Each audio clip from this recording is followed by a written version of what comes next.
நாளிலே கொடுக்கப்பட்ட தலைப்பு பரிசுத்த ஆவியினால் நிரப்பப்பட்ட ஒரு வாழ்க்கை. A spirit-filled life. A spirit-filled life. பரிசுத்த ஆவியினால் நிரப்பப்பட்ட ஒரு வாழ்க்கை. இதுல எத்தனை பேர் பரிசுத்த ஆவியினால் நிரப்பப்பட்டிருக்கிறீங்க?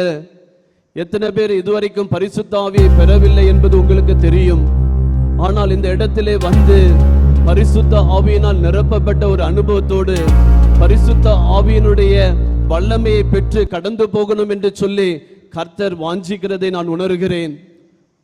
இந்த பரிசுத்த ஆவியானவர் ஒரு மலையை போல இறங்கி வந்து தங்களுடைய பாத்திரத்தை அவர் நிரப்ப வல்லமையுள்ளவராக இருக்கிறார். பரிசுத்த ஆவியாகிய நிரப்பப்பட்ட வாழ்வு என்பது என்ன அர்த்தம்? அது இயேசுவை போல வாழ்கிற ஒரு வாழ்க்கை. இயேசுவை போல வாழ்கிற ஒரு வாழ்க்கை, அவருடைய சுபாவங்களை வெளிப்படுத்துகிற ஒரு வாழ்க்கை தான் பரிசுத்த ஆவியினால் நிரப்பப்பட்ட ஒரு வாழ்க்கை. இயேசுனுடைய குண அதிசயங்கள், அவருடைய பண்புகள் நம்முடைய வாழ்க்கையிலே வெளிப்படுவதுதான் பரிசுத்த ஆவியினால் நிரப்பப்பட்ட ஒரு வாழ்க்கை. இயேசு கிறிஸ்துவினிடத்திலே காணப்பட்ட ஒவ்வொரு வாழ்க்கையினுடைய காரியங்கள் நம்முடைய வாழ்வில் வெளிப்படும் என்றால் அதுதான் பரிசுத்த ஆவியினால் நிரப்பப்பட்ட ஒரு வாழ்க்கை. இதை குறித்து தான் பவுல் எபேசு திருச்சபைக்கு எழுதும் பொழுது எபேசியர் 5:18 சொல்லப்பட்டிருக்கிறது. எபேசியர் 5:18, துன்மார்க்கத்திற்கு ஏதுவான மதுபான வெறி கொள்ளாமல் பரிசுத்த ஆவியினால் நிறைந்து, be filled with your Holy Spirit. Be filled with your Holy Spirit. ஒரு மதுபான பிரியன் மதுவினால் நிறைந்து அவனுடைய வழிகள் தாறுமாறாக, it will be led by the alcohol, it will be led by the மதுபானத்தினால நிறையப்பட்டு மதுபானம் அவனை வழி நடத்தும். ஆனால் பவுல் இந்த இடத்துல எபேசு திருச்சபைக்கு சொல்லும் பொழுது be filled with the Holy Spirit, பரிசுத்த ஆவியினால் நிறைந்திருங்க. ஒரு மனிதன் பரிசுத்த ஆவியினால் நிரப்பப்படும் பொழுது அவனுடைய வாழ்க்கையிலே பரிசுத்த ஆவியானவர் வழி நடத்துதலை அதிகமாக உணர முடியும். The Holy Spirit will lead each and every one who have been filled with the Holy Spirit. நம்ம ஆண்டவர் ஆகிய இயேசு கிறிஸ்து தம்முடைய ஆவியை நம் மீது அனுப்பும் பொழுது, பரிசுத்த ஆவியினால் நிரப்பப்படும் பொழுது நம்முடைய வாழ்க்கையை பரிசுத்த ஆவியானவர் நடத்துகிறவராக இருக்கிறார்.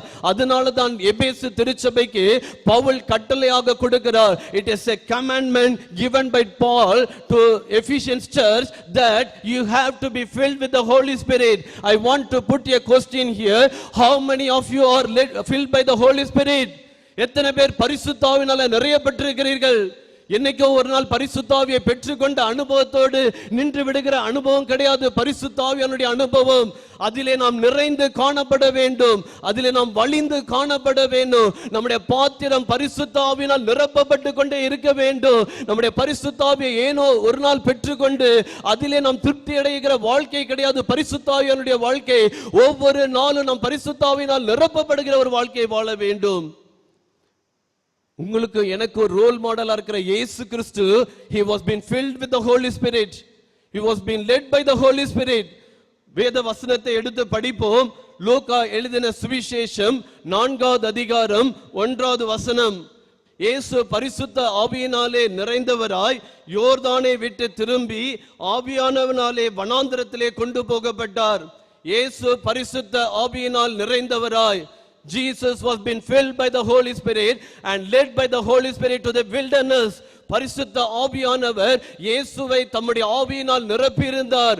யோர்தான் நதியிலே யோவான் ஸ்நானகன் மூலமாய் அவர் ஞானஸ்தானம் பெற்று கரையேறின பின்பு he was been filled by the Holy Spirit, he was been filled by the anointing.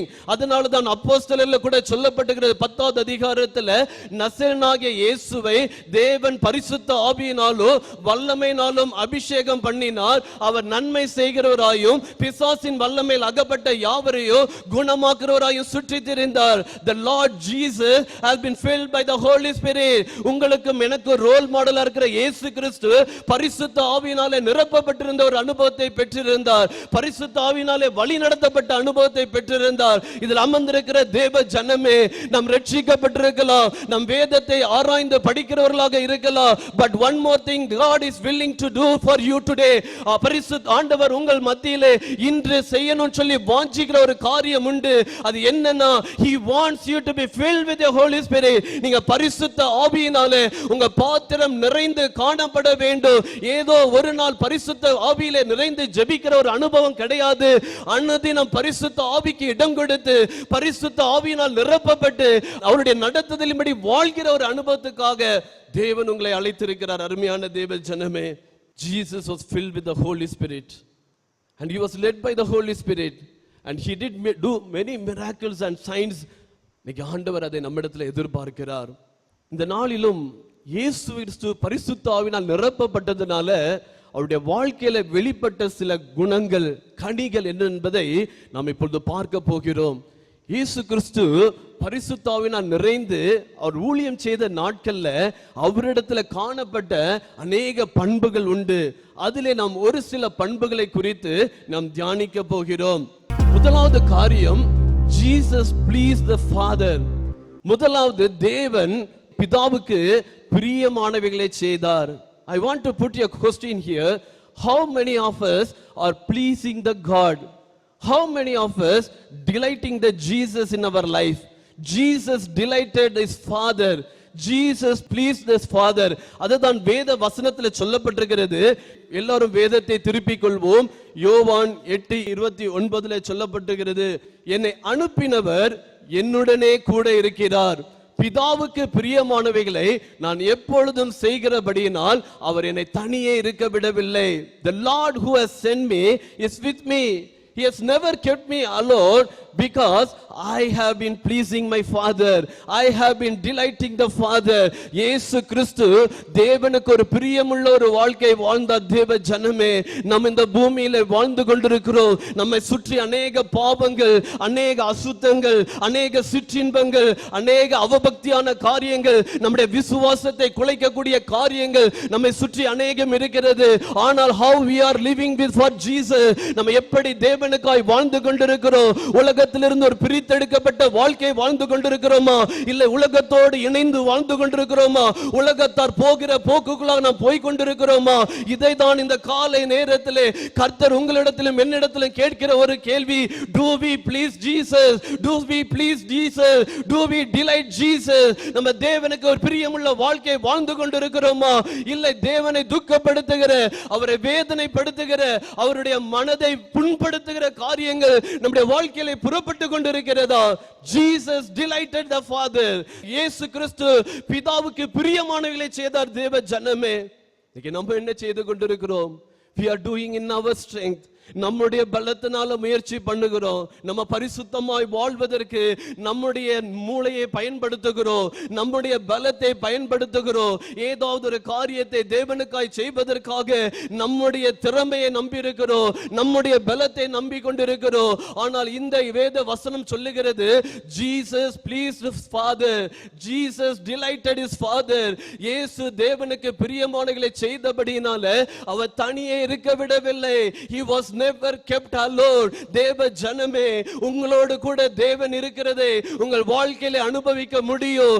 When we please Jesus Christ, when we please our Father, when we please the Holy Spirit, he will be with us. He will never kept us alone. நம்மை தனியே இருக்க விடவில்லை. அருமையான தேவ பிள்ளைகளே, நம்ம எல்லா சூழ்நிலைகளிலும் தேவனுக்கு பிரியமாய் வாழ்வதற்கு நம்ம முயற்சி எடுக்கும்போது நம்ம தோற்று போவோம். நம்முடைய பலத்தினால நம்ம முயற்சி எடுக்கும் பொழுது நம்ம தோற்று போவோம், நம்ம வெற்றி பெற முடியாது. But if your vessel is been filled with the Holy Spirit, உங்க பாத்திரம் பரிசுத்த ஆவியினால ஒவ்வொரு நாளும் நிறைந்திருக்கும் பொழுது ஒரு வெற்றியுள்ள கிறிஸ்தவ வாழ்க்கை வாழ முடியும். தேவனை பிரியப்படுத்துகிற ஒரு வாழ்க்கை வாழ முடியும். அவரை மகிழ்ச்சியாக வைக்க முடியும். அவர் நம்மை தனியே இருக்க விட முடியாத ஒரு அனுபவத்தை அவர் நமக்கு தர முடியும். வேதத்தில் இன்னொரு மனிதனை நான் உங்களுக்கு காண்பிக்க விரும்புகிறேன். அவர் யார் என்றால் பிலாத்து. மார்க் எழுதின சுவிசேஷம் 15வது அதிகாரம் 15வது வசனத்தை நாம் வாசிக்க கேட்போம். அப்பொழுது பிலாத்து ஜனங்களை பிரியப்படுத்த மனதுள்ளவனாய் பரபாசை அவர்களுக்கு விடுதலை ஆக்கி இயேசுவையோ வாரினால் அடிப்பித்து சிலுவையில அறையும்படி ஒப்பு கொடுத்தான். பிலாத்து ஜனங்களை பிரியப்படுத்தும்படி மனதுள்ளவனாய் பரபாசை விடுதலை ஆக்கி இயேசுவையோ சிலுவையினால் அறையும்படிக்கு வாரினால் அடிக்கும்படிக்கு பிலாத்து ஒப்பு கொடுத்தார். இந்த பிலாத்தை போல நம்முடைய வாழ்க்கை காணப்படுகிறதா? நாம் ஜனங்களை பிரியப்படுத்துகிற ஒரு வாழ்க்கை வாழ்ந்து கொண்டிருக்கிறோமா? இயேசுவை துக்கப்படுத்தி கொண்டிருக்கிறோமா? இந்த காலை நேரத்திலே இந்த பிலாத்தினுடைய வாழ்விலே காணப்பட்ட ஒரு காரியம் என்ன தெரியுமா? ஜனங்களை பிரியப்படுத்துவதற்காக, ஜனங்களை ப்ளீஸ் பண்ணுவதற்காக, ஜனங்களை டிலைட் பண்ணுவதற்காக அவன் செய்த ஒரு காரியம் என்ன தெரியுமா? அவன் பரபாசை விடுதலையாக்கி இயேசுவையோ வாரினால் அடிப்பித்து சிலுவையில் அறையும்படி ஒப்பு கொடுத்தார். பரபாசை சிலுவையில் அறைய ஒப்பு கொடுக்க வேண்டும். டெய்லி நம்ம தான் சிலுவையில் நம்மை அறைய ஒப்பு கொடுக்க வேண்டும். கிறிஸ்துவை உடையவர்கள் தங்கள் மாம்சத்தையும் தங்களுடைய ஆசை இச்சைகளையும் சிலுவையில் அறைய ஒப்பு கொடுத்திருக்கிறார்கள் என்று சொல்லப்பட்டிருக்கிறது. Are we crucifying our flesh?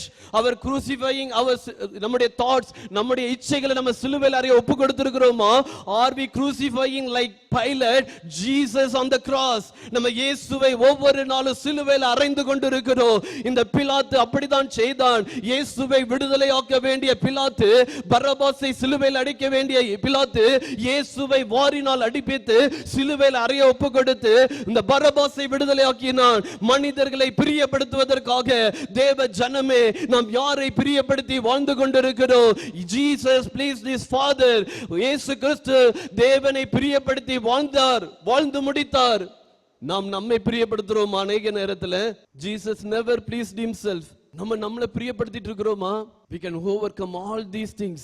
இதெல்லாம் மேற்கொள்வதற்கு தான் பரிசுத்த ஆவியானவர் தம்முடைய வல்லமையை கொடுத்திருக்கிறார். பரிசுத்த ஆவியானவர் தம்முடைய பாத்திரத்திலே அந்த பரிசுத்த ஆவியின் அபிஷேகத்தை ஊற்றணும்னு சொல்லி விரும்பி கொண்டிருக்கிறார். 100 ஆண்டுகளுக்கு முன்பதாக, 200 ஆண்டுகளுக்கு முன்பதாக நம்முடைய தேசத்திலே எலக்ட்ரிசிட்டி இருக்காது. அப்படி எலக்ட்ரிசிட்டி இல்லாத நாட்கள்ல ராஜாக்கள் ரொம்ப வேர்க்கும் போது என்ன செய்வாங்களா? தங்களிடத்துல இருந்த அடிமைகளை கூப்பிட்டு ஒரு ஆர்டிபிஷியலா கையில சுத்தக்கூடிய ஒரு ஃபேனை திரைக்கு பின்னாடி நின்று கயிறுகளை சுத்தும் பொழுது அந்த ஃபேன் சுத்துமா, அதனால அவங்க என்ன பண்ணுவாங்களா? நல்ல காற்று வாங்கி கொண்டிருப்பாங்களா ராஜாக்கள். ஆனா கொஞ்ச நேரம் தான் அதை செய்ய முடியும். ஆஃப் அன் ஹவர் கை வலிக்கும், திருப்பி என்ன ஆயிரும்? காற்று நின்று போயிடும். ஆனா அடுத்த அடிமையை கொண்டு அப்பாயிண்ட் பண்ணி அதை செய்வாங்க.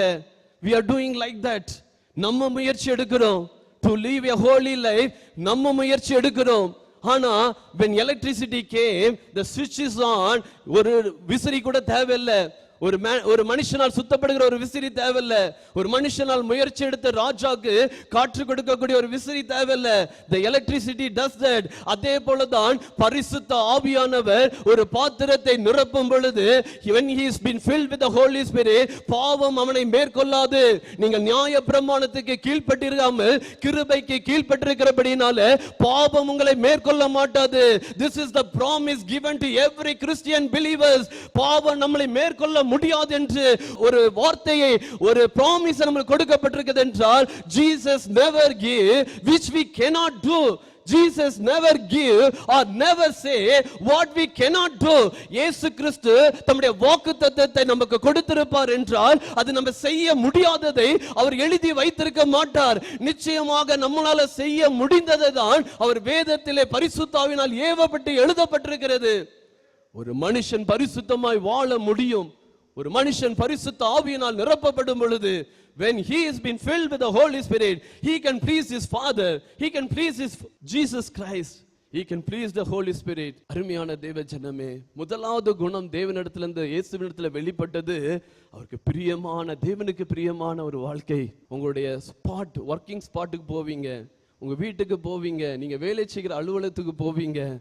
you are going to please the Father, you are going to please the Jesus, you're going to please the Holy Spirit. அந்த நாள் when you have been filled with the Holy Spirit, இன்னைக்கு ஆவியானவர் உங்களை நிரப்ப போகிறார். ஆவியானவர் தங்களுடைய வல்லமையினால் உங்களை நிரப்ப போகிறார். உங்க உள்ளம் வாஞ்சிக்கட்டும், lord I need to please you lord. ஒரு ஆண்டவரே, நான் உம்மை டிலைட் பண்ற ஒரு வாழ்க்கை, உம்மை பிரியப்படுத்துகிற ஒரு வாழ்க்கை வாழ்வதற்கு நான் இந்த இடத்தை விட்டு கடந்து போகணும் என்று உங்களுடைய உள்ளம் வாஞ்சிக்கும் பொழுது ஆவியானவர் அதை பார்க்கிறார். எங்களுடைய மகனை, என் மகளை என் அபிஷேக தைலத்தினால் நான் நிரப்ப வேண்டும். ஒருவேளை இதுவரைக்கும் பெற்றிராத அனுபவங்கள், பெற்றிராத வல்லமைகளே, பரிசுத்த ஆவியானுடைய வல்லமையே என் பாத்திரத்தின் மீது, எங்க பிள்ளை, என் மகன் மகள் மீது நான் ஊற்றி அனுப்ப வேண்டும் என்று அவர் வைராக்கிய வாஞ்சியுள்ளவராக இருக்கிறார். அவர் நம்மை காட்டிலும் அவர் வைராக்கிய வாஞ்சியுள்ளவர் என்று வேதவசனம் சொல்லியிருக்கிறது. ஒருவேளை நீங்க ஆசைப்படுறதை காட்டிலும் the Lord was so much உங்க மேல பரிசுத்த ஆவியை ஊற்றணும்னு சொல்லி அவர் வாஞ்சியுள்ளவரா இருக்கிற தெய்வ பிள்ளைகளே. இரண்டாவது காரியம், இயேசுவிடத்துல காணப்பட்ட ஒரு குணாதிசயம் என்ன தெரியுமா? அவர் அன்பினால் நிரப்பப்பட்ட ஒரு பாத்திரமா இருந்தார். அவர் அன்பினால நிறைந்த ஒரு பாத்திரமா இருந்தார். கடைசி நாட்கள்ல அநேகருடைய அன்பு தணிந்து போகும் என்று சொல்லப்பட்டிருக்கிறது. How we are loving each and everyone. நம்ம குடும்பத்தாரை நாம் எப்படி நேசிக்கிறோம், நம்முடைய ஒர்க்கிங் ஸ்பாட்ல இருக்கக்கூடிய ஒவ்வொரு வரையும் நம்ம எப்படி நேசிக்கிறோம். ஒருவேளை நம்ம வீட்டு ஒருவேளை படிப்புல கம்மியா இருக்கலாம், நம்ம வீட்டு ஒருவேளை பணத்துல கம்மியா இருக்கலாம். How we are loving them. நம்ம எப்படி நேசிக்கிறோம். படிப்பறிவு இல்லாதவர்களாக இருக்கலாம், but Jesus loved everyone. யோவான் 13வது அதிகாரம் 1வது வசனத்திலே சொல்லப்பட்டிருக்கிறது. பஸ்கா பண்டிகைக்கு முன்னே இயேசு உலகை விட்டு பிதாவினிடத்திற்கு போகும்படியான தம்முடைய வேலை வந்ததென்று அறிந்து தாம் இவ்வுலகத்தில் இருக்கிற தம்முடையவர்களிடத்தில் அன்பு வைத்தபடியே முடிவு பரியந்தமும் அவர்களிடத்தில் அன்பு வைத்தார். தம்முடையவர்களிடத்தில் இவ்வுலகத்தில் இருக்கிற தம்முடையவர்களிடத்தில் அன்பு வைத்தபடியே முடிவு பரியந்தம் அன்பு வைத்தார். பாருங்களேன், அவர் வாழ்ந்த 3.5 ஆண்டு காலம் சீஷர்களோடு, தன் குடும்பத்தாரோடு, தம் உறவுகளோடு அத்தனை ஆண்டுகளும் தம்முடையவரிடத்தில் அன்பு வைத்தபடியே முடிவு பரியந்தம் அன்பு வைத்தாரா? முடியுமா? நம்மளால முடியுமா? நம்ம இயேசுவை நாம் நேசிக்கிறோம், உண்மைதான். அதுவும் நம்ம எவ்வளவு தூரம் இயேசுவை நேசிக்கிறோம் என்பது அவரவர்களுக்கு தெரியும். ஆனா வேத வசனம் சொல்லியிருக்கிறது, இயேசு தம்முடையவர்களிடத்துல முன்பு அன்பு கூர்ந்தபடியே, முதலாவது அன்பு கூர்ந்தபடியே முடிவு பரியந்தம் அன்பு கூர்ந்தாராம். இது முடியுமா? இயேசு கிறிஸ்துவால முடிந்தது, ஏன் நம்மளால முடியாது? இயேசு கிறிஸ்து பரிசுத்த ஆவியினால் நிறைந்திருந்ததுனால ஒவ்வொருவரையும் அவர் நேசித்தார், ஒவ்வொரு மீது அவர் மனதுருகினார், ஒவ்வொருவரையும் அவர் தம்மை போல் அவர் நேசித்தார். ஒருவேளை கைவிடப்பட்ட குஷ்டரோகிகள், விபச்சாரத்தில் கையும் களவுமாய் பிடிக்கப்பட்ட பெண், பாவத்தில் உழன்ற ஒரு பெண்ணை கூட அவர் நேசித்தார். மற்றவர்கள் அவளை ஆக்கினைக்குள்ளாக தீர்க்கும்படியாக, தண்டிக்கும்படியாக அவருடைய குற்றத்தை பார்த்தாங்க. ஆனா இயேசுனுடைய பார்வை வித்தியாசமா இருந்தது, இயேசுனுடைய இருதயம் வித்தியாசமா இருந்தது. அவருடைய உள்ளத்திலிருந்து வெளிப்பட்டது தேவ அன்பு. அவர்களையும் அவர் நேசிக்க முடிஞ்சது. இன்னைக்கு நம்மளால நேசிக்க முடியுமா? ஒரு மனிதன் குடித்து வெறித்து ரோட்ல இருந்தான் என்றால் நாம் அவரை நேசிக்க முடியுமா? இயேசு அவர்களை நேசித்தாரே. அந்த அன்பு நமக்கு வேணும் என்றால் we have to be filled with the Holy Spirit. நாம் பரிசுத்த ஆவியினால நம்ம நிரப்பப்பட்டிருக்க வேண்டும். அதுதான் வேத வசனத்திலே பவுல் சொல்லுகிறார். ரோமர் 5:5 சொல்லப்பட்டிருக்கிறது, மேலும் நமக்கு அருளப்பட்ட பரிசுத்த ஆவியினாலே தேவ அன்பு நம் இருதயங்களில் ஊற்றப்பட்டிருக்கிறபடியால் நம்மை வெட்கப்படுத்த மாட்டாது. நமக்கு அருளப்பட்ட பரிசுத்த ஆவியினாலே தேவ அன்பு நம்முடைய இருதயத்தில் ஊற்றப்பட்டிருக்கிறபடியினால் அது நம்ம என்ன பண்ணாது? வெட்கப்படுத்தாது. ஒரு மனிதன் பரிசுத்த ஆவியினால் நிரப்பப்படும் பொழுது அவன் உள்ளத்திலே தேவ அன்பு ஊற்றப்படுகிறது. ஒரு மனுஷன் பரிசுத்த ஆவியினால் பாத்திரம் நிரப்பப்படும் பொழுது, when it is been filled with the Holy Spirit, it is filled with the God's love. அதுதான் பரிசுத்த ஆவியானுடைய வல்லமை. அதுதான் பவுல் ரோமாபுரி திருச்சபைக்கு எழுதும்போது சொல்லுகிறார், நமக்கு அருளப்பட்ட பரிசுத்த ஆவியினாலே தேவ அன்பு நம்முடைய இருதயத்தில் ஊற்றப்பட்டிருக்கிறபடியினால் அது நம்ம என்ன பண்ணாது? வெட்கப்படுத்தாது. பரிசுத்த ஆவி நிரப்பப்பட்ட பாத்திரம் தேவ அன்பினால் நிறையப்பட்ட பாத்திரமாக காணப்படும். இயேசு கிறிஸ்து அன்பினால் நிறைந்து காணப்பட்டார். இன்றைக்கு பூமியில வாழ்கிற நாமும் எல்லாரையும் நேசிக்கக்கூடிய இருதயம் நமக்கு இருக்கிறதா? எல்லாரையும் மன்னிக்கக்கூடிய ஒரு இருதயம் நம்மிடத்தில் இருக்கிறதா? மற்றவர்களை குறித்து குறை சொல்லாத இருதயம் நமக்குள்ளாக இருக்கிறதா? அந்த அன்பு நம்மிடத்தில் வெளிப்பட வேண்டும் என்றால், எல்லாரையும் நம்மளால நேசிக்க வேண்டும் என்றால், நம் பரிசுத்த ஆவியினால் நிரப்பப்படுகிற ஒரு அனுபவம் தேவை. மூன்றாவது காரியம், இயேசு சாந்தமும் மனத்தாழ்மையுமாய் இருந்தார். மூணாவது கனிய இயேசுனிடத்துல வெளிப்பட்டது என்னன்னா, அவர் சாந்தமும் மனத்தாழ்மையுமாய் இருந்தார். இயேசு பரிசுத்த ஆவியினால் நிறைந்திருந்ததுனால இந்த குணம் அவரிடத்திலிருந்து வெளிப்பட்டது. நம்ம மனத்தாழ்மையா இருக்கிறோமா? நம்ம சாந்த குணமுள்ளவர்களாக இருக்கிறோமா? வேத வசனம் சொல்லப்பட்டிருக்கிறது, மத்தேயு 11:29 சொல்லப்பட்டிருக்கிறது, நான் சாந்தமும் மனத்தாழ்மையுமா இருக்கிறேன். என் நுகத்தை உங்கள் மேல் ஏற்றுக்கொண்டு என்னிடத்தில் கற்றுக்கொள்ளுங்கள், அப்பொழுது உங்கள் ஆத்துமாக்களுக்கு என்ன கிடைக்கும்? இளைப்பாறுதல் கிடைக்கும். ஆண்டவர் சொல்கிறார், கர்த்தராகிய இயேசு கிறிஸ்து சொல்லுகிறார், நான் சாந்தமும் மனத்தாழ்மையுமாய் இருக்கிறேன். he has been filled with the Holy Spirit. அதனால தான் அவர் சாந்தமும் மனத்தாழ்மை உள்ளவராக இருந்தாரு. அவர் எல்லா நேரத்திலும் அவர் மரண பரியந்தம் என்ன பண்ணாரு?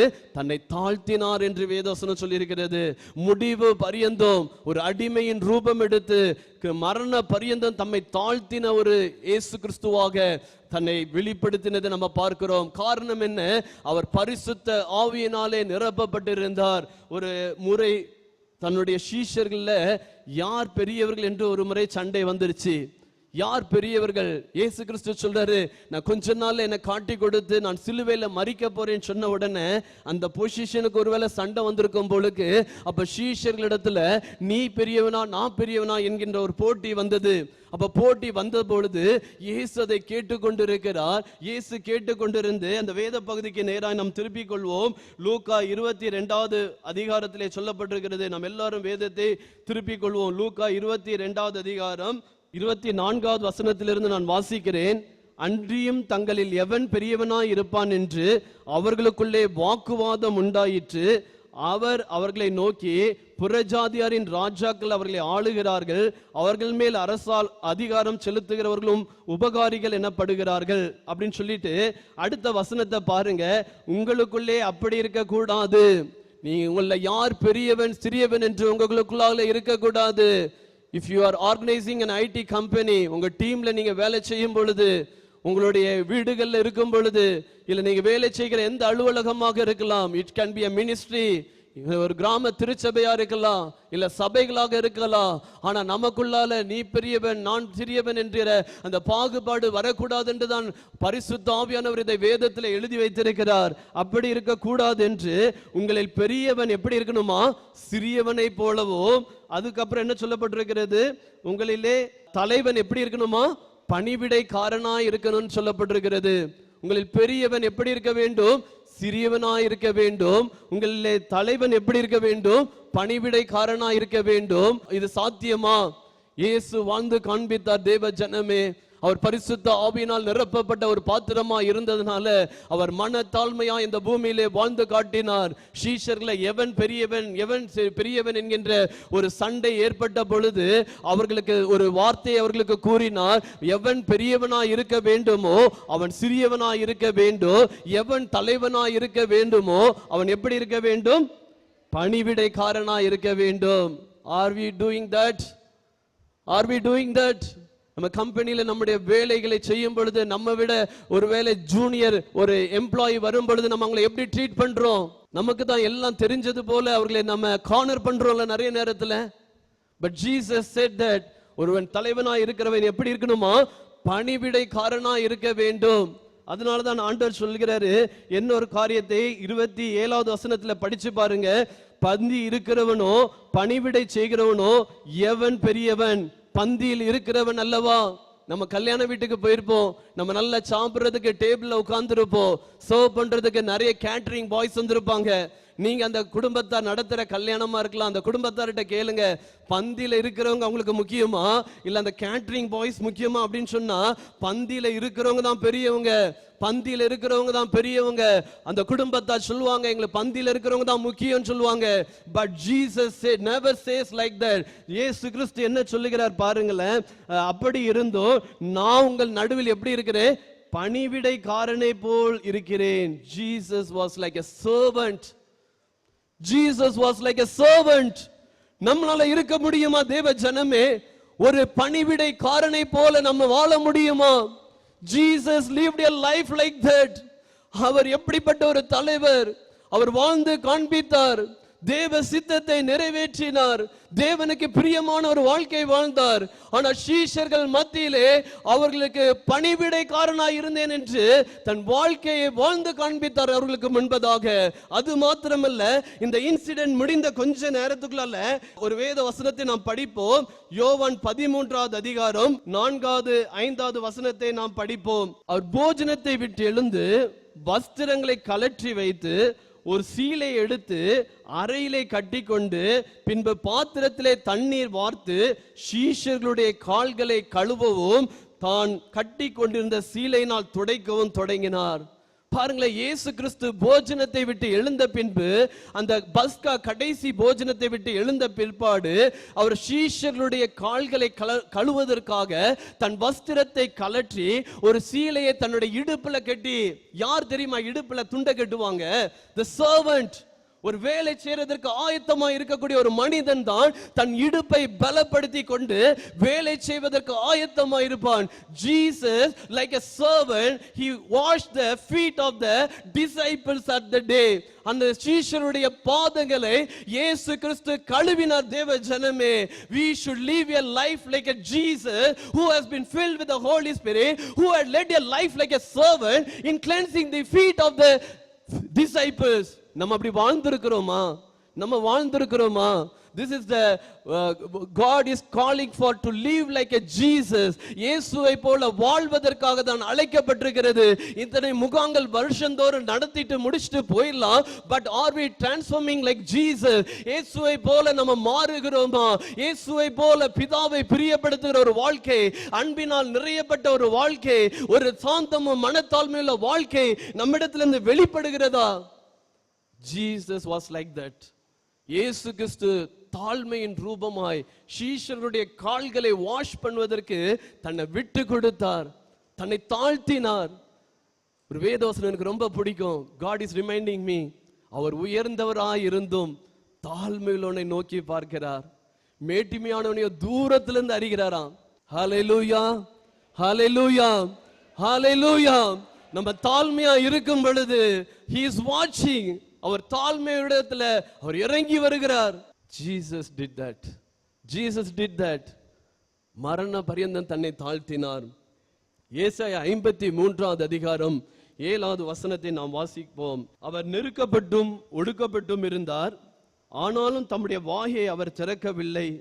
அடிக்கப்படும்படி கொண்டு போகப்படுகிற ஒரு ஆட்டுக்குட்டியை போலவும், தன்னை மயிர் கத்திரிக்கு முன்பதாக சத்தமிடாதிருக்கிற ஒரு ஆட்டை போலவும் அவர் தம்முடைய வாயை திறவாதிருந்தார் என்று வேதவசனம் சொல்லியிருக்கிறது. பாருங்க, நன்மை செய்த இயேசுவுக்கு ஒரு குரூசிபிகேஷன், சிலுவையில மரிப்பதற்கு முன்பதாக அவரை சுற்றிலும் போர் சேவர்கள் பரிகாசித்துக் கொண்டிருக்கிறாங்க, அவரை ரிஜெக்ட் பண்றாங்க, அவரை கார்னர் பண்றாங்க, அவருடைய தலையில முற்கிரீடத்தை வைத்து கோலினால் அடிக்கிறாங்க, அவரை கன்னத்தில் அறையிறாங்க, அவரை காரி துப்புறாங்க, அவருக்கு ஒரு சிவத்தை அங்கேயே உடுத்தி கொண்டு இவரை பரிகாசம் பண்ணி அவரை கேவலமா பேசிட்டு இருக்கிறாங்க. But Jesus never opened his மவுத். ஒரு மயிர் கத்திரிக்கிறவனுக்கு முன்பதாக ஒரு சத்தமிடாதிருக்கிற ஒரு ஆட்டை போல அவர் தம்முடைய வாயை திறவாதிருந்தார் என்று சொல்லப்பட்டிருக்கிற தேவ ஜனமே, நம்ம இடத்துல யாராவது சண்டை போட வரும் பொழுது நம்ம எவ்வளவு தூரம் சண்டை போடுறோம், நம்ம எவ்வளவு தூரம் அவர்களுக்கு விரோதமாக கெட்ட வார்த்தைகளை பேசுகிறோம். இன்னைக்கு God is calling us to be quiet in all the time. நம்மளுக்கு விரோதமாக எழும்புகிற ஆயுதம் வாய்க்காது. ஏனென்றால் நம்ம தேவனிடத்துல நாம் ஜெபிக்கும் பொழுது, நம் தேவனை சார்ந்திருக்கும் பொழுது, நம்ம மௌனமா இருக்கும் பொழுது நமக்காக அவர் யாவையும் செய்து முடிப்பார். இயேசு கிறிஸ்து வாழ்ந்து காண்பித்தார். தேவ ஜனமே, அவர் சாந்தமா இருந்தார். அவர் பேசியிருக்கலாம், அவர் தூதர்களை வரவழைச்சு அவரை விடுதலை, அவர் அந்த இடத்துல இருந்து வெற்றி சிறந்திருக்கலாம். But he was very quiet, he was very calm. அவர் வாயே திறக்கல. நம்ம லைஃப்ல யாராவது நம்மளை திட்டும் பொழுது நம்ம அப்படியே அமைதியா இருந்திருக்கிறோமா? Jesus did that. இயேசு அதை செஞ்சிருக்கிறாரு. is calling you and me to lead such a life. How is it possible? அது எப்படி முடியும்? பரிசுத்த ஆவியினால் நிரப்பப்படும் பொழுதுதான் ஒரு மனுஷன் தேவனுக்கு பிரியமாய் வாழ முடியும். தேவ ஜனமே, ஒரு மனுஷனுடைய பாத்திரம் அன்பினால் நிரப்பப்பட முடியும். ஒரு மனுஷன் சாந்தமும் மனத்தாழ்மையுமாய் மாற முடியும். அப்போஸ்தலருடைய வாழ்க்கை எப்படி காணப்பட்டது? பெந்தைகோஸ்தே நாளுக்கு முன்பதாக இருந்த ஒரு வாழ்க்கை உண்டு. பெந்தைகோஸ்தே அனுபவத்தை பெற்ற பிற்பாடு சீஷர்களுடைய வாழ்க்கை தலைகீழாக மாறியது. பாருங்க, பேதுருடைய வாழ்வை நான் உங்களுக்கு முன்பாக கொண்டு வரணும் என்று சொல்லி நான் வாஞ்சிக்கிறேன். பேதுருடைய வாழ்வு எப்படி காணப்பட்டது என்றால், அவன் இயேசுவை போல செய்ய ஒரு விருப்பமுள்ள ஒரு மனிதன் தான். ஒரு முந்திரி கொட்டைன்னு சொல்லுவாங்க, இயேசுவை போல செய்யணும்னு சொல்லி ஆசைப்படுவான். ஆனா ஒரு முறை இயேசு தான் மரிக்க போறதுக்கு முன்பதாக தன்னுடைய சீஷர்களை பார்த்து சொல்றாரு, இன்னைக்கு என் நிமித்தமாக எல்லாரும் இடறிவீங்கன்னு சொல்றாரு. நீ எல்லாரும் பிட்ரே பண்ணுவீங்க அப்படின்னு சொல்றாரு. ஆனா பேதுரு என்ன தெரியுமா சொல்றாரு? ஆண்டவரே, எல்லாரும் மறுதலிச்சாலும் நான் என்ன பண்ண மாட்டேன், மறுதலிக்க மாட்டேன்னு சொல்றாரு. ஆனா பேசு என்ன சொல்றாரு? சேவல் கூவுறதுக்கு முன்பதாக 3 தடவை நீ என்ன மறுதலிப்பான்னு சொல்லும்போது பேதுரு சொல்றாரு, ஆண்டவரே, உமக்காக நான் என் ஜீவனையும் கொடுப்பேன் ஆண்டவரேன்னு சொல்றாருல. பேதுரு நல்லா பேசுவாரு. அதனாலதான் ஏசப்பா நம்பி என்ன பண்றாரு, அந்த ஒலிவ மலையில ஜெபிப்பதற்காக போகும் பொழுது, கடைசியா கெத்செமனே தோட்டத்தில் ஜெபிக்கும் பொழுது, நான் வேதத்தை படிக்கும் பொழுது ஆண்டவர் எனக்கு கற்றுக் கொடுத்த ஒரு காரியம், 11 சீஷர்களை அவர் அழைச்சிட்டு போனாலும் அதுல 3 சீஷர்களை அவரை தனியா பிக் பண்றாருல. பேதுருவும் யாக்கோபையும் யோவானையும் அவர் பிக் பண்ணி ஒரு கல்லடி தூரத்துல போய் அவர் ஜெபிக்க போனாராம். நான் யோசித்தேன், why Jesus picked these 3 peoples? ஏன் பேதுருவையும் யாக்கோபையும் யோவானையும் தெரிந்தெடுத்தாருன்னு சொல்லும் பொழுது I got 2 answers. why பேதுரு வந்து சொல்றாரு, ஆண்டவரே, உமக்காக நான் ஜீவனையும் கொடுப்பேன்னு சொன்ன பொழுது இயேசு நம்பியிருப்பார் பொழுது. ஒரு பேதுரு எனக்காக ஜீவனை கொடுப்பாரு, ஆனா கெத்செமனே தோட்டத்துல என் பாடுகளை கொஞ்சம் சுமப்பார் நினைச்சு கூட்டிட்டு போனாரு. But he slept. அவன் தூங்கிட்டான். யோவான் இயேசுனுடைய மார்பில சாயக்கூடிய ஒரு சீஷன். என் இருதய சுமைகள் அவனுக்கு தெரியும், என் இருதயத்தின் வியாகுலம் அவனுக்கு தெரியும், என் இருதயத்தினுடைய சிந்தையை யோவான் அறிஞ்சிருப்பான்னு நினைச்சுதான் யோவானையும் அழைச்சிட்டு போறாரு. அவனும் தூங்கிட்டான். Before Pentecostal they were in flesh. மாம்சத்துல இருந்ததுனால அவர்களால ஜெபிக்க முடியல.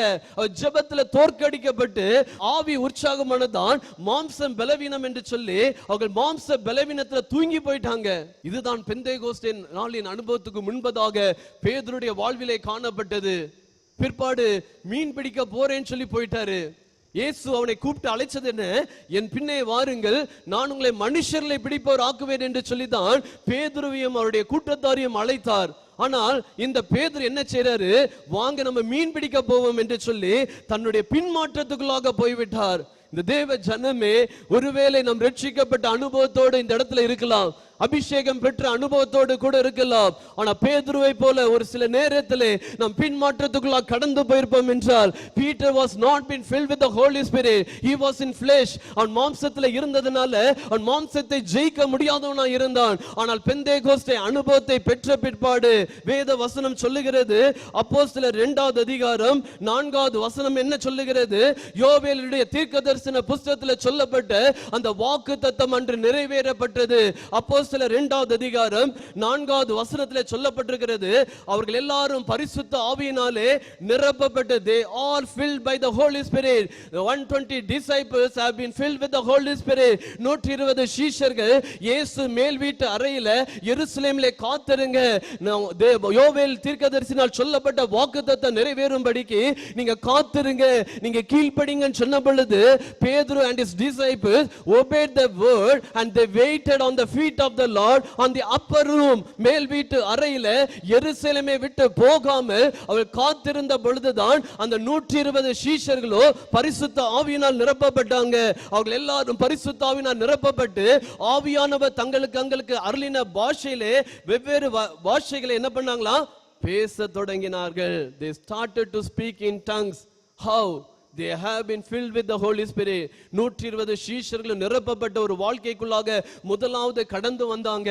இந்த பேதுரு அதுக்கு பிற்பாடு சும்மா இருக்கல, அவன் பிரசங்கித்த பொழுது 3000 பேர் 5000 பேர் ரட்சிக்கப்பட்டாங்க.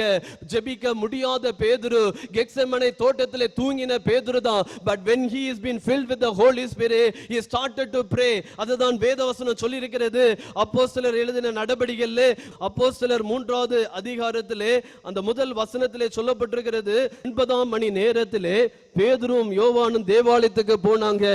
ஜெப வேளையாகிய 9ஆம் மணி நேரத்திலே they went to the church to pray. Gethsemane தோட்டத்திலே பரிசுத்த ஆவியினால் நிரப்பப்படுவதற்கு முன்பதாக ஜெபிப்பதற்கு பலன் இல்லாத பேதுருதான்.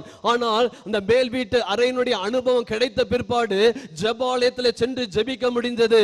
தேவ ஜனமே, I want to tell one thing, when you have been filled with the Holy Spirit, you can be seated in the Lord's feet for many hours. தேவனுடைய சமூகத்திலே ஜெபிக்கிறவர்களாக மாற முடியும். I cannot forget this Bethel campus, because in my life this campus has transformed me. என் வாழ்க்கையை மாற்றின ஒரு வளாகம்.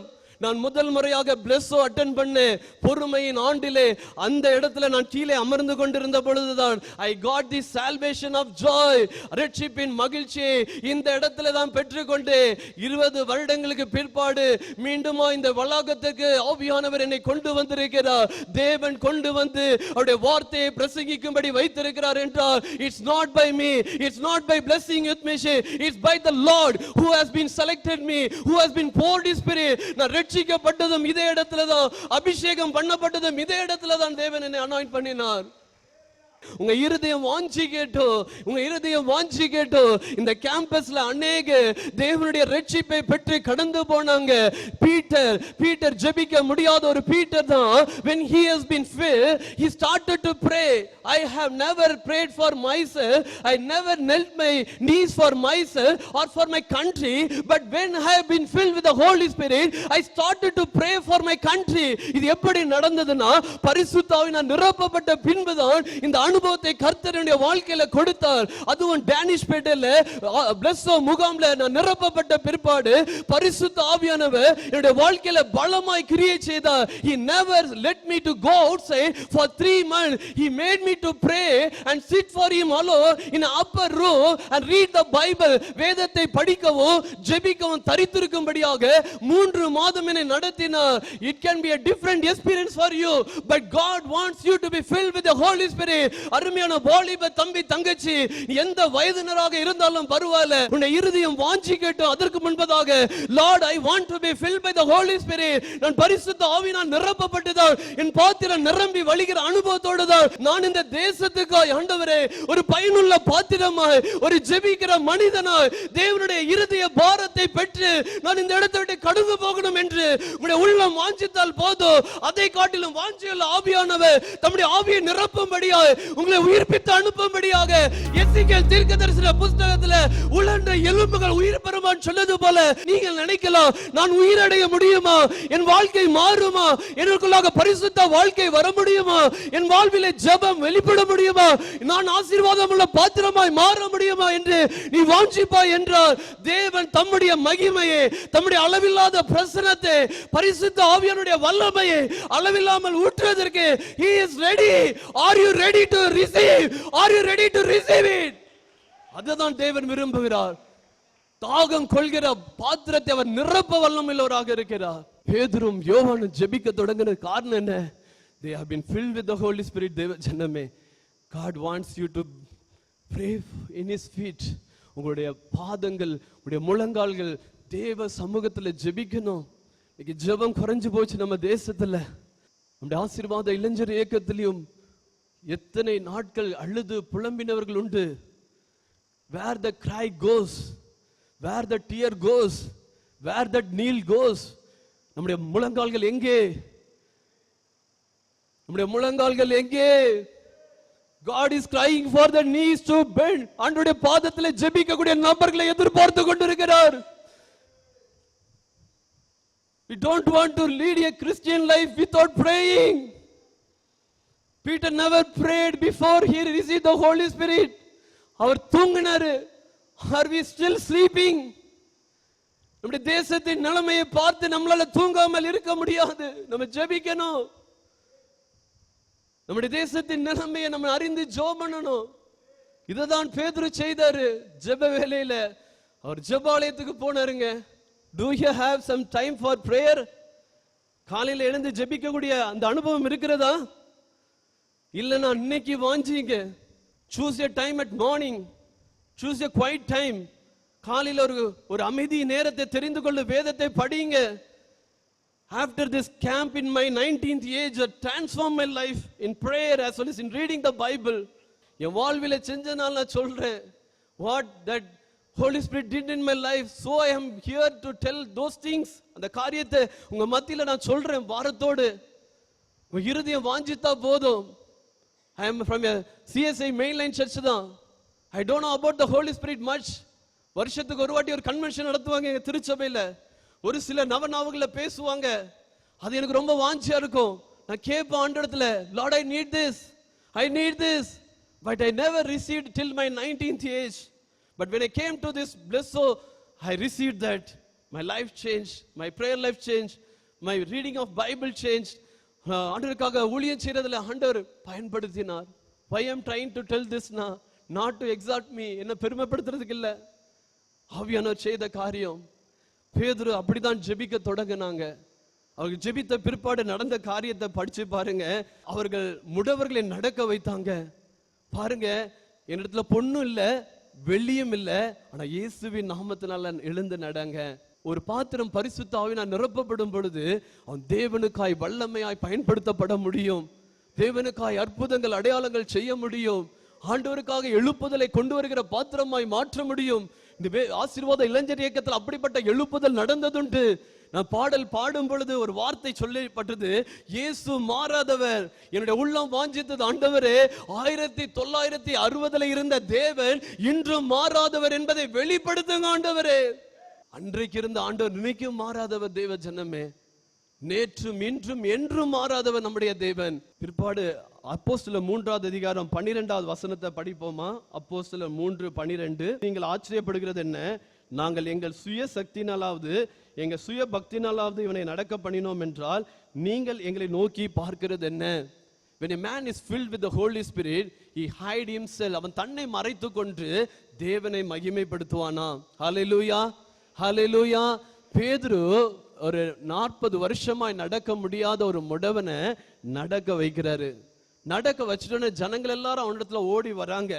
But பேதுரு சொல்றாரு, இது எங்க சுய சக்தி கிடையாது, இது எங்க சுய பக்தி கிடையாது, இயேசு செய்தார், இயேசுடைய நாமம் செய்தன்னு சொல்லி he glorifies the God and he hides himself. அவன் தன்னை மறைத்துக் கொள்கிறான். ஒரு பாத்திரம் பரிசுத்த ஆவியினால் நிரப்பப்பட்டிருக்கும் பொழுது தன்னை மேன்மைப்படுத்தாது. அந்த பாத்திரம் தன்னை மகிமைப்படுத்தாது. அவன் தேவனை மாத்திரம்தான் மகிமைப்படுத்தும். இந்த பேதுருடைய பாத்திரம் அப்படிதான் காணப்பட்டது. ஒரு நாளுக்கு இதே பழைய பேதுருவா இருந்திருந்தாருன்னா நான் தான் செஞ்சேன் சொல்லியிருப்பாரு. But when he was been filled with when he experienced the upper room experience, மேல் வீட்டு அறையினுடைய அனுபவத்தை அந்த பேதுரு பெற்ற பிற்பாடு அவன் தேவனுக்கு கனத்தையும் மகிமையும் செலுத்தக்கூடிய ஒரு பாத்திரமாய் மாறினான் என்று சொல்லப்பட்டிருக்கிறது. இரண்டாவது காரியம் நம்ம பார்க்கும் பொழுது, சபையிலுடைய முதல் மூப்பர்கள் பரிசுத்த ஆவியினால நிரப்பப்பட்டாங்க. சீஷர்கள் 120 பேர் நிரப்பப்பட்டது உண்மைதான். அதே போல இந்த முதல் மூப்பர்கள் கூட பரிசுத்த ஆவியினால நிரப்பப்பட்டிருந்த மூப்பர்களாக காணப்பட்டாங்க. அப்போஸ்தலர் 6வது அதிகாரம் 3வது வசனத்துல சொல்லப்பட்டிருக்கிறது, அந்த கிரேக்கருடைய விதவைகளை ஒழுங்காக விசாரிக்கலன்னு சொல்லி ஒரு குறை சொல்லப்பட்ட பொழுது அப்ப அதற்கென்று ஒரு சில 7 பேரை மூப்பர்களை தெரிந்து கொள்றாங்க. The first deacons in the church has been selected on the apostle time. அவர்ல சொல்லப்பட்டிருக்கிறது 3வது வசனத்துல அப்போஸ்தலர் 6:3, ஆதலால் சகோதரரே, பரிசுத்த ஆவியும் ஞானமும் நிறைந்த நற்சாட்சி பெற்றிருக்கிற 7 பேரை உங்களை தெரிந்து கொள்ளுங்கள், அவர்களை அந்த வேலைக்கு ஏற்படுத்துங்க. பாருங்க, பந்தி விசாரிக்கிறவர்கள், இலை போடுறவங்க, விதவைகளை விசாரிக்கிறவர்கள் கூட பரிசுத்த ஆவியினாலோ ஞானத்தினாலும் நிறைஞ்சவர்களா இருக்கணும்னு சொல்லி வேதத்திலே சொல்லப்பட்டிருக்கிறது. பாருங்க, the first deacon who has been appointed for the church has been filled with the holy anointing. பரிசுத்த ஆவியினாலும் ஞானத்தினாலும் நிறைந்திருந்தார்கள் என்று சொல்லப்பட்டிருக்கிறது. அதுக்கு பிற்பாடு பார்க்கும் பொழுது இது மாத்திரம் இல்லாம ஸ்தேவான் என்று சொல்லக்கூடிய முதலாவது இரத்த சாட்சியாய் மரித்த இந்த தேவ மனிதர் கூட, இந்த அப்போஸ்தலர் கூட அவர் பரிசுத்த ஆவியினால் நிறைந்திருந்தார் என்று வேதவசனம் சொல்லியிருக்கிறது. அப்போஸ்தலர் 6வது அதிகாரம் 15வது வசனத்தை படிச்சு பார்க்கும் பொழுது, ஆலோசனை சங்கத்தில் உட்கார்ந்திருந்த அனைவரும் அவன் மேல் கண்ணோக்கமாய் இருந்து அவன் முகம் தேவதூதன் முகம் போல் இருக்க கண்டார்களாம். யாருடைய முகம்? ஸ்தேவானுடைய முகம் ஒரு தேவதூதனுடைய முகத்தை போல் இருந்ததாம். அதற்கு முன்பதாக அப்போஸ்தலர் 7வது அதிகாரம் 55வது வசனத்தை நாம் படிக்கும் பொழுது, அவன் பரிசுத்த ஆவியினால் நிறைந்தவனாய் வானத்தை அண்ணாந்து பார்த்து தேவனுடைய மகிமையும் தேவனுடைய வலது பார்சத்தை இயேசுவான நிற்கிறதையும் கண்டு அவன் என்ன பார்க்கிறான்னா, ஸ்தேவான் was filled with the Holy Spirit. அதனால தேவனையும் தேவ தூதர்களையும் பார்க்கிறவனாக காணப்படுகிறது. அவனை கல்லெறிந்து கொல்ல போறாங்க, அவன் இரத்த சாட்சியாய் மரிக்க போறது உண்மைதான். பட் ஸ்தேவான் அவனுடைய முகம் தேவ தூதனை போல் பிரகாசிக்கிறது. அவனை பல்ல கடிச்சிட்டு அவனை கல்லெடுத்து எரிந்து கொல்லணும்னு சொல்லி வராங்க. ஆனா வேத வசனம் சொல்லியிருக்கிறது, அவன் பரிசுத்த ஆவியினால நிறைந்தவனாய் காணப்பட்டான் என்று சொல்லப்பட்டிருக்கிறது. அவன் தேவனுடைய மகிமையும் தேவனுடைய வலது பாரிசத்தில் இயேசு நிற்கிறதையும் அவர் என்ன பண்றாரா பார்க்கிறவராக சொல்லப்பட்டிருக்கிறது. அருமையான தேவ ஜனமே, இந்த ஸ்தேவான் என்கின்ற இந்த அப்போஸ்தலர், இந்த மூப்பர், இவர் தேவனுக்காய் ஊழியம் செய்தவர். இவர் பரிசுத்த ஆவியினாலே நிறைந்து, ஞானத்தினாலே நிறைந்து, அவன் மரிக்கக்கூடிய அந்த பாடுகள் மத்தியில கூட இயேசுவை போல பாடுகளை சகித்த ஒரு தேவ மனிதனாய், அவன் பரிசுத்த ஆவியில நிறைந்தவனாய் இருந்தபடியினாலே அவருடைய முகங்கள் தேவ தூதனை போல் பிரகாசிக்கவும் தேவனுடைய மகிமையை காண்கிறவனாக காணப்பட்டது. நம்மளும் பாடுகள் மத்தியில கடந்து போகும் பொழுது நம் பரிசுத்த ஆவியினால நிறைஞ்சிருப்போம் என்றால் அந்த பாடுகளை நம்ம சகிப்போம். இயேசு அப்படி சகித்தார். தேவ ஜனமே, இந்த காலை நேரத்தில் நீங்களும் அநேக பாடுகள் வழியாய் கடந்து போகிறவர்களாக இருக்கலாம், கண்ணீரின் மத்தியிலே கடந்து போகிறவர்களாக இருக்கலாம், துக்கத்தின் மத்தியிலே, வேதனையின் மத்தியிலே கடந்து போகிறவர்களாக இருக்கலாம். ஆனால் இன்று காலை நேரத்திலே பரிசுத்த ஆவியானவர் உங்களை நிரப்பும் பொழுது, பரிசுத்த ஆவியானுடைய வல்லமையை நீங்கள் பெற்றுக்கொள்ளும் பொழுது அந்த பாடுகள் மத்தியிலே நீங்கள் வெற்றி காண முடியும். உங்கள் பாடுகளிலே கர்த்தர் உங்களை வெற்றி சிறக்க பண்ணுவார். உங்கள் பாடுகளின் மத்தியிலே அதை தாங்கிக் கொள்ளவும், அதை தப்பித்துக் கொள்ளவும், அதிலிருந்து விடுதலை பெறக்கூடிய வழிகளை கர்த்தர் காண்பிப்பார். இல்லை என்ற ஸ்தேவான் பாருங்க, முதல் இரத்த சாட்சியாய் மரித்த ஒரு தேவ மனிதர், ஒரு அப்போஸ்தலன். இயேசுவுக்காக தன்னுடைய ஜீவனை கொடுக்க முடிந்தது. காரணம் என்ன? பரிசுத்த ஆவியினால் நிரப்பப்பட்ட ஒரு வாழ்க்கை வாழ்ந்ததுனால தான். He has been filled with the Holy Spirit. அதனால இரத்த சாட்சியாய் மரிப்பதற்கு கூட அவன் ஆயத்தமாய் இருந்தான். அதுதான் அப்போஸ்தலர் 1:8 சொல்லப்பட்டிருக்கிறது. பரிசுத்த ஆவி உங்களிடத்தில் வரும் பொழுது நீங்கள் பலன் அடைந்து, நீங்கள் எருசலேமிலும் யூதாயாவிலும் பூமியின் சமாரியாவிலும் பூமியின் கடைசி பரியந்தமோ எனக்கு சாட்சிகளாய் இருப்பீர்கள், இரத்த சாட்சிகளாய் இருப்பீர்கள். ஜீவனை கொடுக்கிற அளவுக்கு வரக்கூடிய நாட்கள் பெர்சிக்யூஷன்ஸ் வந்தாலோ தேவனுக்காய் நம்ம நிற்க வேண்டும் என்றால் நாம் பரிசுத்த ஆவியினால் நிரப்பப்பட வேண்டும். இன்னைக்கு எத்தனை மிஷனரிமார்கள் நம்முடைய தேசத்திலே அநேக பாடுகள் வழியாய் கடந்து கொண்டிருக்கிறாங்க, அநேக தியாகங்களை செய்து கொண்டிருக்கிறாங்க. மத தீவிரவாதியின் இடத்துல அகப்பட்டு அவர்கள் படுகிற வேதனைகள் அதிகமாக இருக்கிறது. அந்த பாடுகளை அவர்களுக்கு சகிப்பதற்கு பலன் கிடைக்கிறது எங்கிருந்து? தேவனுடைய பாதத்திலிருந்து. பரிசுத்த ஆவியினால் நிரப்பப்பட்டு அவர்கள் சென்றதனால தான் அந்த பாடுகளை சகிக்க முடிந்தது. ஏன் கிரகாம் ஸ்டெயின்ஸோ அவருடைய 3 பிள்ளைகளோ வண்டியிலே கொளுத்தினார்களே, அந்த பாடுகளை எதனால சகித்தார்கள்? அவர்கள் இயேசுவின் மேல இருந்த அன்பு மாத்திரமல்ல, அவருடைய பாத்திரங்கள் தேவ அன்பினால் நிறைந்திருந்தது. They have been filled with the Holy Spirit. அதனால தேவ அன்பு நிறைந்திருந்ததனால எல்லா விதமான மத தீவிரவாதிகள் செய்த காரியத்தை அவர்களால சகிக்க முடிந்தது. தேவ ஜனமே, இன்னைக்கு நம்ம பாடுகளிலே சகிக்கிறோமா?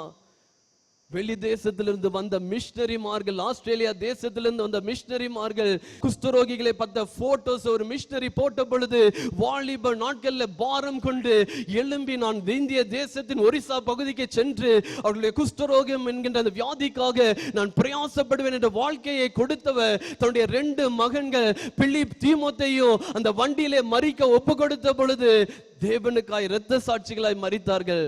What we are doing for Jesus? ஆண்டவருக்காக நாம் என்ன பண்ணி கொண்டிருக்கிறோம்? ஆண்டவருக்காக நாம் என்ன பண்ணி கொண்டிருக்கிறோம்? இரத்த சாட்சியாய் மரித்த கிரகாம் ஸ்டெயின்ஸ், இப்படி அநேக ஸ்தேவான்கள், அநேக தேவ ஊழியர்கள் உண்டு. நம்முடைய ஆசீர்வாத இளைஞர் இயக்கத்தில் அநேக மிஷனரிமார்கள் உண்டு. நாம் என்ன செய்து கொண்டிருந்தோம்? Are we living a sophisticated life? When you have been filled with the Holy Spirit, we can நம்ம எல்லா பாடுகளையும் சகிப்போம், சிலுவையை சுமக்க ஆரம்பிப்போம். We have to be filled with the Holy Spirit. நம்முடைய பாத்திரம் தேவ அன்பினால் நிறைந்திருக்கும் போது இந்த பாடுகளை நம்மளால தாண்ட முடியும். When you have been filled with the Holy Spirit, உங்கள் பாத்திரம் நிரப்பப்பட்ட பிற்பாடு don't quench the Spirit.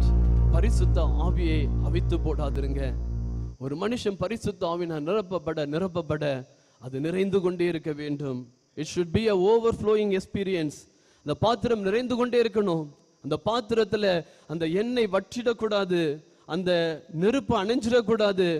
ஒரு கேண்டில் இருக்குது, நல்லா எரிஞ்சிட்டு இருக்குது, அதை போயிட்டு நம்ம ஒரு தண்ணியை ஊற்றி அணைச்சிட்டோம்னு வச்சுக்கலாம், இட் வில் பி ஆஃப். அது எரியாது. பரிசுத்த ஆவியை நம்ம நிறைய நேரத்தில் அணைச்சி போட்டுரும். பரிசுத்த ஆவியை நம்ம நிறைய நேரத்தில் அடக்கி போட்டுரும். பரிசுத்த ஆவியானவரை நம்ம அநேக நேரத்தில் கிரேப் பண்ணுறோம், அதை துக்கப்படுத்துறோம். வேத வசனத்தை நாம் படிப்போம். தெசலோனிக்கேயர் எழுதின சபைக்கு பவுல் எழுதுகிறார், 1 தெசலோனிக்கேயர் 5:19, ஆவியை அவித்து போடாதிருங்கள். ஆவியை நீங்க என்ன பண்ணாதீங்க? அவித்து போடாதிருங்கள். Do not quench the Spirit. பரிசுத்த ஆவியை நம்ம அணைச்சி போட்டுற கூடாது. எபேசியர் 4:30 எடுத்து படிச்சு பார்ப்போம். Do not grieve the spirit. பரிசுத்த ஆவியை நீங்க துக்கப்படுத்தாதீங்க. அன்றியும் நீங்கள் மீட்கப்படும் நாளுக்கென்று முத்திரையாக பெற்ற தேவனுடைய பரிசுத்த ஆவியை நீங்க என்ன பண்ணாதீங்க, துக்கப்படுத்தாதீங்க. நம்ம எத்தனை முறை பரிசுத்த ஆவியானவரை துக்கப்படுத்தி கொண்டிருக்கிறோம். நம்ம எத்தனை முறை பரிசுத்த ஆவியானவரை அவித்து போட்டு கொண்டிருக்கிறோம். நம்ம எத்தனை முறை பரிசுத்த ஆவியை நம்ம அணைத்து போட்டிருக்கிறோம். அந்த அக்கினியை ஆவியானவர் நம்முடைய பரிசுத்த ஆவியானவரை நம்ம ஊற்றின பொழுது அது கொழுந்து விட்டு எரிந்த அனுபவம் உண்டு.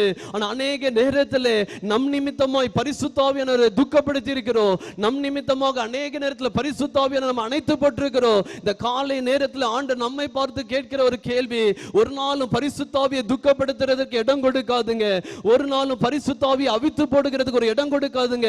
Do not quench the spirit, do not grieve the spirit, Holy Spirit. அது நமக்குள்ளாக எரிந்து கொண்டே இருக்க வேண்டும். அது நமக்குள்ளாக நிரம்பி கொண்டே இருக்க வேண்டும். நம்முடைய பாத்திரம் நிரம்பி அது மற்றவர்களுக்கு ஆசீர்வாதமாக போக வேண்டும். The reason for the quenching of the spirit and grieve the spirit, நமக்கு பரிசுத்த ஆவியை அவித்து போடுவதற்கோ நம் துக்கப்படுத்துவதற்கோ ஒரு சில காரியங்களை நம்ம பார்த்துட்டு நம்ம எல்லாரும் நம்ம ஜெபிக்க போகிறோம். நம்முடைய உள்ளம் வாஞ்சிக்கட்டும். ஆண்டவரே, அந்த மேல் வீட்டு அறையினுடைய அனுபவம் எனக்கு தேவை. ஆண்டவரே, ஆண்டவரே, அன்றைக்கு கொர்நேலியுடைய வீட்டின் மேல ஊற்றப்பட்ட அதே பரிசுத்த ஆவியானவர் என் பாத்திரத்தை நிரப்பணும்னு சொல்லி நம்ம வாஞ்சிக்கும் பொழுது ஆவியானவர் நிச்சயமாக தம்முடைய பாத்திரத்தில் தம்முடைய மகிமையை ஊற்ற முடியும். ஆனால் பெற்றுக்கொண்ட பிற்பாடு நம்ம எப்படியெல்லாம் நாம் பரிசுத்த ஆவியானவரை துக்கப்படுத்தி அதை நாம் எப்படியெல்லாம் பரிசுத்த ஆவியானவரை நாம் அணைத்து போடுகிறோம் என்பதை குறித்து நாம் சற்று வேதத்திலே பார்ப்போம். 1 கொரிந்தியர் 3:16-17 நீங்கள் தேவனுடைய ஆலயமாய் இருக்கிறீர்கள் என்றும் தேவனுடைய ஆவி உங்களில் வாசமாய் இருக்கிறது என்றும் அறியாதிருக்கிறீர்களோ? ஒருவன் தேவனுடைய ஆலயத்தை கெடுத்தால் அவனை தேவன் கெடுப்பார். தேவனுடைய ஆலயம் எப்படி இருக்கிறது? பரிசுத்தமா இருக்கிறது. நீங்களே அந்த ஆலயம். Our body is our temple. நம்முடைய சரீரம் தான் தேவனுடைய ஆலயம். இதுல தான் பரிசுத்த ஆவியானவர் வாசம் பண்ணுகிறார். நம்முடைய இருதயத்திலே ஊற்றப்பட்டு நம்முடைய இருதயத்திலே பரிசுத்த ஆவியானவர் வாசம் பண்ணுகிறார். இந்த தேவனுடைய ஆலயத்தை நம்ம கெடுப்போம் என்றால் சரீர இச்சைகளினாலும் பாவங்களினாலும் அசுத்தத்தினாலும் காம விகாரத்தினாலும் தேவனுக்கு பிரியமில்லாத பாவத்தினாலும் நம்முடைய சரீரத்தை நாம் கெடுப்போம் என்றால் பரிசுத்த ஆவியானவரை நாம் துக்கப்படுத்துகிறோம். பரிசுத்த ஆவியானுடைய அக்னி நம்ம மத்தியிலே அணைந்து போகும்.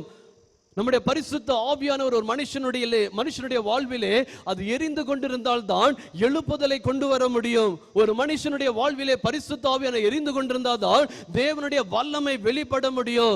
ஸ்மித் விகில்ஸ்வொர்த் என்கின்ற ஒரு தேவ மனிதர் பரிசுத்த ஆவியினாலே நிறைந்து காணப்பட்டார். அவருடைய வாழ்க்கையில் அவர் கொண்டிருந்த ஒரு பெரிய 3 காரியம் என்ன தெரியுமா? முதலாவது பரிசுத்தம்.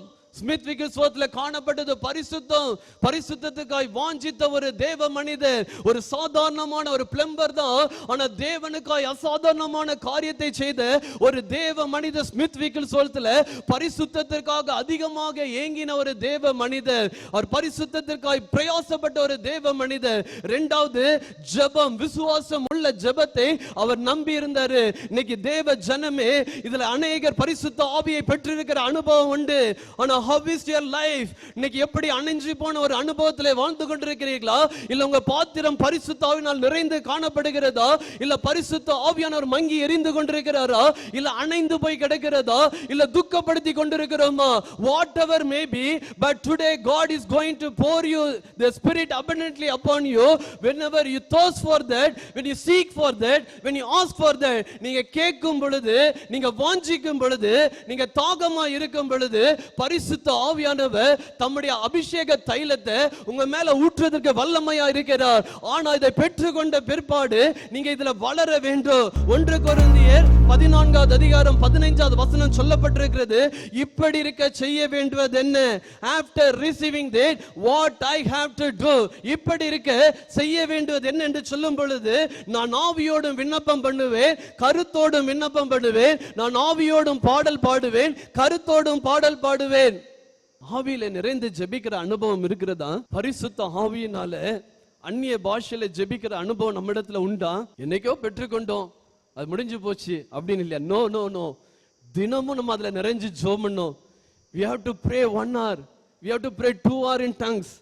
இன்னைக்கு நிறைய பேரை தேவன் அபிஷேகித்து அனுப்பித்த பிற்பாடு நீங்க உங்க வீட்டுல அப்படிதான் ஜெபம் பண்ண போறீங்க. ஒருவேளை இந்த அனுபவத்தை பெற்று இதுவரைக்கும் அந்த அனுபவத்தை நீங்க இழந்திருக்கலாம். அந்த அபிஷேகத்தை இழந்திருக்கலாம். அப்படி டங்ஸ்ல பிரேயர் பண்ற அனுபவத்தை நீங்க வாஞ்சிக்காம விட்டுருக்கலாம். பட் இன்னைக்கு ஆவியானவர் அதை வாஞ்சிக்கிறாரு. நீங்க அதுல திரும்பவும் நீங்க உயிர்ப்பிக்கப்படணும், நீங்க திரும்பவும் அதை செய்யணும் வீட்டுல சொல்லி அவர் வாஞ்சிக்கிறாரு. அதனாலதான் இந்த வசனம் சொல்லப்படுற 1 கொரிந்தியர் 14:15 நீங்க ஆவியோடும் விண்ணப்பம் பண்ணணும், கருத்தோடும் விண்ணப்பம் பண்ணணும். நீங்க ஆவியோடும் பாடல் பாடணும், நீங்க கருத்தோடும் பாடல் பாடணும். When we thirst for that, when we have hunger to be filled with the Holy Spirit, நம்மளுக்கு அப்படிப்பட்ட ஒரு தாகம் இருக்கும் பொழுது தேவன் தம்முடைய ஆவியை அளவில்லாமல் நம்ம மேல ஊற்ற முடியும். நம் உலகத்தை அதிகமாய் சிநேகிக்கும் பொழுது நம்ம பரிசுத்த ஆவியை நம்முடைய வாழ்விலே அணைந்து போகிறது. உலகத்தோடு நம்ம வாழும் பொழுது தேவன் நம்மளை வேறு பிரித்து எடுத்திருக்கிறாரே, அந்த வாழ்க்கையை விட்டு மீண்டும் உலகத்துக்குள்ளாக, உலகத்தினுடைய பாவங்களுக்குள்ளாக, உலகத்தினுடைய சிற்றின்பங்களுக்குள்ளாக நம் நேரத்தை அதிகமாய் கொடுக்கும் பொழுது பரிசுத்த ஆவியானவர் துக்கப்படுவார். தேவ ஜனமே, அவை அணைந்து போகிற ஒரு அனுபவத்துக்குள்ளாக நம்ம கொண்டு போகிறோம். அதை குறித்து தான் யாக்கோபு 4:4-5 சொல்லப்பட்டிருக்கிறது. விபச்சாரரே, விபச்சாரிகளே, உலக சிநேகம் தேவனுக்கு விரோதமான பகை என்று அறியீர்களோ? Is putting a question. யாக்கோபு என்கின்ற ஆக்கியோன் சொல்கிறார், விபச்சாரரே, விபச்சாரிகளே, உலக சிநேகம் தேவனுக்கு விரோதமான பகை என்று அறியீர்களோ? ஆகையால் உலகத்துக்கு சிநேகிதனாய் இருக்க விரும்புகிறவன் தேவனுக்கு பகைஞனா இருக்கிறான் என்று சொல்லப்பட்டிருக்கிறது. நம்மில் வாசமாய் இருக்கிற ஆவியானவர் 5வது வசனத்துல நம்மிடத்தில் வைராக்கிய வாஞ்சலுவராய் இருக்கிறார் என்று வேத வாக்கியம் வீணாய் சொல்லுகிறது என்று நினைக்கிறீர்களோ? நம்முடைய ஆவியானவர் வைராக்கிய வாஞ்சலுவராய் இருக்கிறார் என்று வேத வாக்கியம் வீணாய் சொல்கிறது என்று அறியீர்களோ என்று சொல்லி கேள்விக்குறியோடு முடிக்கிறார். அருமையான தேவ ஜனமே, நம்முடைய சரீரத்தை பரிசுத்தமாய் காத்து கொள்ள வேண்டும். உலகத்தினுடைய சிநேகத்துக்கு அதிகமாய் நம்ம விற்று போடக்கூடாது. உலக சிநேகம் தேவனுக்கு விரோதமான பகை என்று சொல்லப்பட்டிருக்கிறது. நான் உலகத்தை சிநேகிப்போம் என்றால் தேவனுடைய அன்பு நம்மிடத்துல இருக்காது என்று சொல்லப்பட்டிருக்கிறது. உலகத்தோடு நாம் வாழ்வோம் என்றால் பரிசுத்த ஆவியானவரை நாம் துக்கப்படுத்த வேண்டியது இருக்கும். உலகத்தோடு இசைந்து உலகம் போகிற போக்கிலே நாம் போவோம் என்றால் நம் பரிசுத்த ஆவியானவரை நாம் அவித்து போடுவதற்கு, அணைத்து போடுவதற்கு நாம் இடம் கொடுக்கிறவர்களாய் இருக்கிறோம். When we disobey the scripture, நம்ம பரிசுத்த ஆவியை நம்மை அணைந்து போக நம்முடைய வாழ்க்கையில வேத வசனத்துக்கு நாம் கீழ்ப்படியாமல் போகும் பொழுது பரிசுத்த ஆவியானவர் துக்கப்படுவார். நம்ம எல்லாரும் பைபிள் படிப்போம் வீட்டில், but how many of us obey the word of God? நம்ம எத்தனை பேர் நம்ம வேத வசனத்துக்கு கீழ்ப்படுகிறோம்? நீங்க பரிசுத்த ஆவியை பெற்ற அனுபவம் உள்ளவர்களாக வந்திருக்கலாம், ஆனால் உங்களுடைய வேத வாசிப்பும் வேத வசனத்துக்கு கீழ்ப்படிதல் உள்ள வாழ்க்கை எப்படி காணப்படுகிறது? அந்த வேத வசனத்துக்கு நாம் கீழ்ப்படியாமல் போவோம் என்றால் பரிசுத்த ஆவியானவர் துக்கப்படுவார். சீஷர்கள் வேத வசனத்தை வாசிக்கிறவர்களாக மாத்திரமல்ல, அதன்படி வாழ்ந்து காண்பித்தார்கள். தேசம் எங்கிலும் போய் சாட்சிகளாய், ஆண்டவருக்காக வல்லமையுள்ள சாட்சிகளாய் மாறினாங்க. நீங்கள் வேதத்தை வாசிப்பதிலும் ஜெபத்திலும் பரிசுத்தத்திலும் உங்க பாத்திரம் தேவ ஆவியினால் நிரப்பப்பட வேண்டும். தேவன் தம்முடைய பரிசுத்த ஆவியை அதிகமாய் உங்க மேல ஊற்றணும்னு சொல்லி அவர் வாஞ்சுள்ளவராக இருக்கிறார். நீங்கள் தேவனுக்கு பிரியமுள்ளவர்களாய் வாழ வேண்டும். உங்கள் பாத்திரம் தேவ அன்பினால் நிறைந்திருக்க வேண்டும். பரிசுத்த ஆவியை பெற்ற பிற்பாடு உங்கள் வாழ்க்கை தேவனுக்காய் பிரகாசிக்கிற நட்சத்திரங்களாய் மாற முடியும். எத்தனை பேர் வாஞ்சிக்கிறீங்க? ஒரு அல்லேலூயா சொல்லலாமா? வாஞ்சிக்கிற எல்லாரும் சொல்லுவோமா? அல்லேலூயா, அல்லேலூயா. ஆண்டவரே, எனக்கு இந்த அனுபவம் வேணும்னு சொல்றவங்க அல்லேலூயா சொல்லலாமா?